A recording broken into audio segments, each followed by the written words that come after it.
पाठ दुसरा, सजीवांचे परस्परांशी नाते. आपल्या गरजा कोणत्या असतात?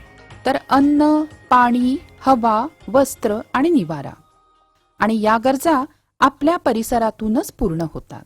पण प्रत्येक प्रकारच्या सजीवांच्या गरजांमध्ये फरक असतो. म्हणजे कसं? तर उंदीर दिवसभरात जेवढं पाणी पितो तेवढ्या पाण्याने हत्तीची एक वेळची तहान सुद्धा भागत नाही. आलं लक्षात? आता आपण एक गंमत करून बघूया. हिंगाच्या 2 रिकाम्या डब्या घ्या. त्यांना 1 आणि 2 असे क्रमांक द्या.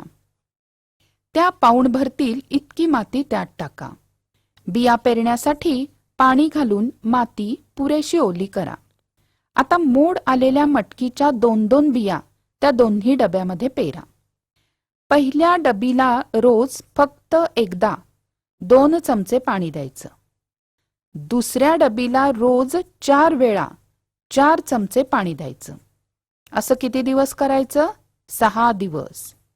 आणि मग काय दिसतंय ते बघूया हं. पहिल्या डबीतली रोपं नीट वाढली आणि दुसऱ्या डबीतली रोपं कुजायला सुरुवात झाली. यावरून आपल्याला काय समजलं? गरजेपेक्षा जास्त पाणी मिळालं तर वनस्पती कुजतात. ज्या वनस्पती पाण वनस्पती नाहीत त्या पाणथळ जागी जगू शकत नाहीत. म्हणजे प्रत्येक प्रकारच्या सजीवाच्या गरजा जिथे पूर्ण होतात तिथंच ते सजीव आढळतात. आता वाघोबाच्या अंगावर पट्टे असतात की नाही? मग आपलं सावज शोधण्यासाठी वाघ गवतामध्ये दबा धरून लपून बसतो. पण त्या पट्ट्यांमुळे वाघ कुठे आहे आणि झाडं कुठे आहेत कळतच नाही. आणि म्हणून वाघ भूक लागली की आसपासचे प्राणी खाऊन आपलं पोट भरू शकतो. त्याचप्रमाणे पाण्यासाठी वाघाला एखादा पाणवठा जवळ लागतो. त्याशिवाय निवाऱ्यासाठी गुहा मिळेल असा डोंगरही तिथे असावा लागतो.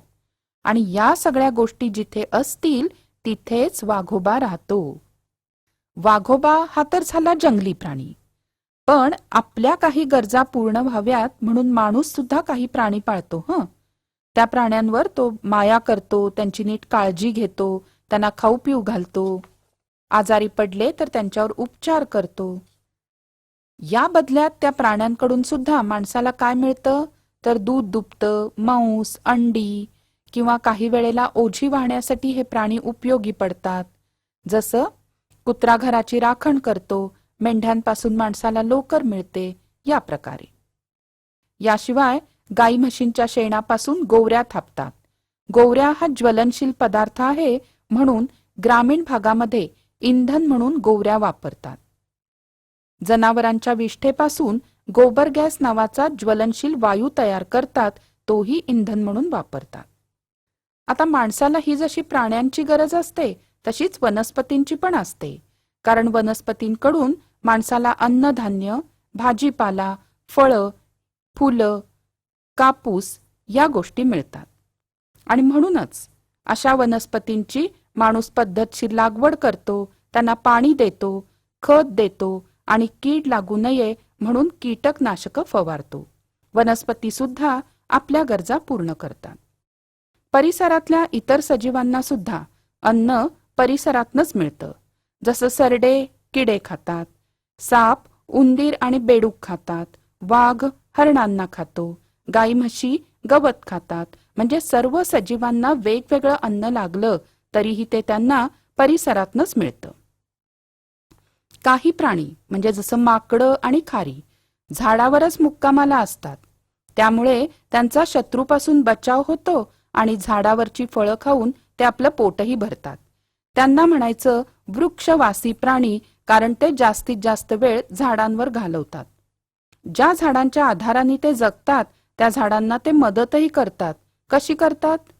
तर हे प्राणी इकडं तिकडं फिरताना त्यांच्या विष्ठेतून फळांच्या बिया परिसरात सगळीकडे पसरतात. त्यामुळे नवीन ठिकाणी झाडं उगवायला मदत होते. काही प्रकारच्या पक्ष्यांना झाडांचा उपयोग घरटी बांधण्यासाठी होतो. यानंतर बघूया ऋतुमानाप्रमाणे सजीवांमध्ये होणारे बदल. आपल्याकडे कोणकोणते ऋतू आहेत? तर उन्हाळा, पावसाळा आणि हिवाळा.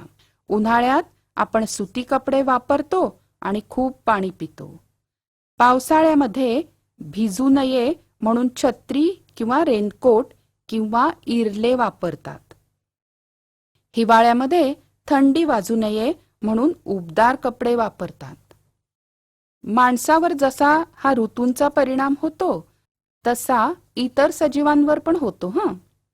हिवाळ्याला पानगळीचा ऋतू असंही म्हणतात, कारण यावेळेला अनेक झाडांची पानं गळून पडतात.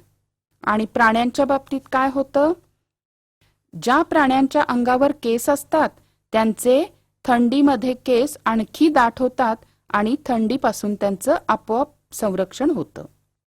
हिवाळा सुरू असतानाच आंब्याला फुलोरा येतो, त्याला म्हणायचं आंब्याचा मोहर. काही झाडांना नवीन कोवळी तांबूस रंगाची पानं येतात, त्याला म्हणायचं पालवी. मग ती पानं मोठी झाली की मग त्यांचा हळूहळू रंग बदलून ती हिरवी होतात. फेब्रुवारी महिना संपत आला की थंडी कमी होते आणि मार्च महिना सुरू झाला की उष्णता जाणवायला लागते.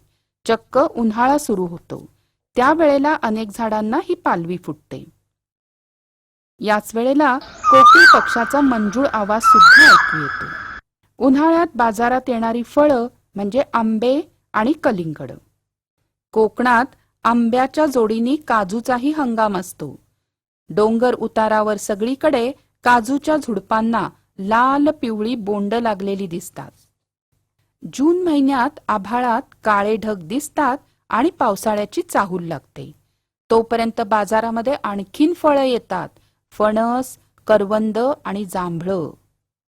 गवताच्या आणि इतर काही पावसाळी वनस्पतींच्या बिया सर्वत्र विखुरलेल्या असतात. पाऊस पडायला लागला की त्यांना अंकुर फुटतात आणि सगळीकडे या वनस्पती वाढायला लागतात. आसपास सगळीकडे हिरवगार दिसायला लागतं आणि कधी कधी सप्तरंगी इंद्रधनुष्य नजरेला पडतं. सगळीकडे पाणी झालं की डराव डराव करणारे बेडूक दिसतात. पावसाळा ऋतूमध्ये शेतकरी मोठ्या कष्टाने धान्य पिकवतात. पावसाळा संपला की येतो पुन्हा थंडीचा मोसम. थंडी जास्त वाढली की बेडकांना इतका त्रास होतो की ते चक्क जमिनीत खोलवर जाऊन 7-8 महिने झोप घेतात. म्हणजेच मुलांनो, आलं का लक्षात? ऋतुचक्राप्रमाणे परिसरात जे जे बदल होतात त्या बदलांशी सगळे सजीव जुळवूनच घेतात. यानंतर स्वाध्याय. महाराष्ट्रात पुढील ठिकाणे कोणत्या फळांसाठी प्रसिद्ध आहेत? नागपूर संत्री, घोलवड चिक्कू, देवगड आंबा, जळगाव केळी, नाशिक द्राक्षे.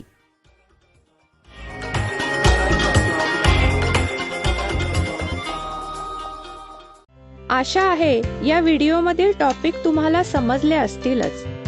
अजून पुढील व्हिडिओ पाहण्यासाठी आमच्या चॅनलला सबस्क्राईब करा आणि इतर पालकांना आणि विद्यार्थ्यांना शेअर करून पुढील व्हिडिओसाठी आम्हाला प्रोत्साहित करा.